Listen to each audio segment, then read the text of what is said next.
And our next fight night is going to be Jesus Aguilar taking on Mateus Mendonca. Jesus Aguilar, I think this guy's pretty bad, to be honest. I think he's terrible. Shannon Ross, I actually banned Shannon Ross their last fight, and that's one of the worst bets I've ever made, I'll be honest. One of the worst bets I've ever made in my UFC handicapping career, for sure. Starched him out cold, but if people think that he is this kind of one-punch KO artist, that they are so wrong. They are completely wrong. This guy has pillow fists. Shannon Ross has one of the worst chins in UFC history, not even joking. One of the worst chins in flyweight history. I think he's been finished in all 4 of his UFC losses by TKO in the flyweight division. So I'm not impressed whatsoever. Just a really bad bet for me, betting against Jesus Aguilar with Shannon Ross, but that just shows how low I am on Jesus Aguilar as a fighter. I don't think he's good whatsoever. I don't like how slow he is. He's very small for the division. He will have a massive frame disadvantage in this matchup against a guy like Mateus Mendonca, who is absolutely massive for the division, cuts a lot of weight, which does come at some disadvantages with him. I am kind of surprised with the 75% Tapology pick for Jesus Aguilar. Obviously, it's just casuals kind of looking at the first round KO against one of the most chiniest fighters in the UFC ever. But yeah, Jesus Aguilar, I just don't like his striking. Just wings, punches like this. Will literally just throw like that. Has no jabs. His reach is so short. He'll have a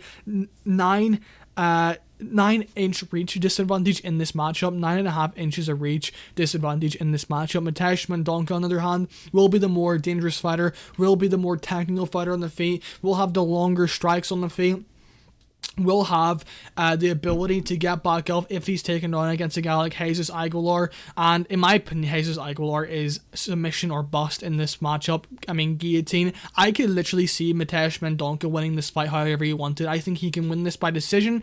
I think that he can win this by just grappling him the entire fight and like winning the decision, or I could see him finishing Jesus Aguilar by TKO. I think the power advantage that he will have in this matchup is a massive one. So yeah, give me Mateus Mendonca by decision in this matchup. I am interested to see what the over 2.5 is. I actually haven't looked at it yet.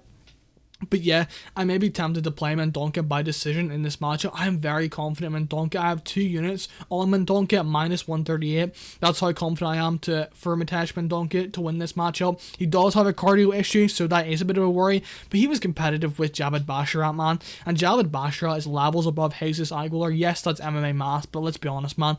Like from Javid Basharat to Jesus Aguilar, I mean, there's like a levels between them. So yeah, I'm very confident Mateus Mendonca. That last fight against Nate Maness wasn't a good look. The IQ he's displayed was pretty poor, but I don't really think that Nate Maness is even close to the level of Jesus Aguilar. I'm so low on Jesus Aguilar as a fighter. Yes, he actually beat Edgar Chairez, but I mean, Jesus Aguilar at the UFC level, man, the style that he has is just not going to work in my opinion.